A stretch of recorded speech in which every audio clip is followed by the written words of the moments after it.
Latvijas Sporta pedagoģijas akadēmija atklāta sporta pētniecības laboratorija, kura sniedz iespēju augstas klases sportistiem pilnveidot savu meistarību un uzlabot sportiskos rezultātus.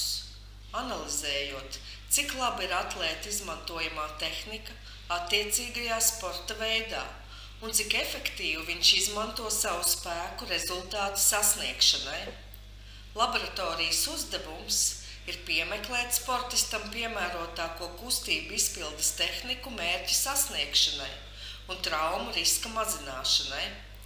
Jaunā Sporta akadēmijas kinezioloģijas pētniecības laboratorija pašlaik Baltijā ir pirmā laboratorija ar sensorjūtīgu grīdu, kas sinhronizēta ar video sistēmu un paver iespējas zinātniekiem izmantot modernākas un precīzākas kompleksās pētniecības metodikas augstu sasniegumu sportā.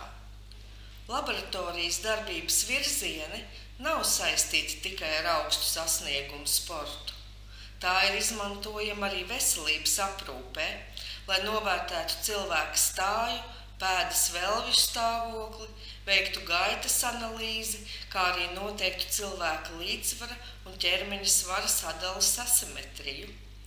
Jaunā laboratorija izveidota ar Izglītības un zinātnes ministrijas finansiālu atbalstu, un tā kalpos arī augstskolas studentu un pētnieku vajadzībām, paplašinot viņu iespēju zinātniski-pētnieciskās darbības veikšanai.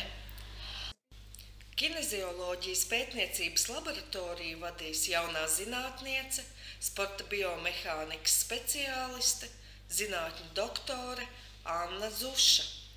Interesanti aicināti izmantot laboratorijas sniegtās iespējas. Uz drīzu tikšanos!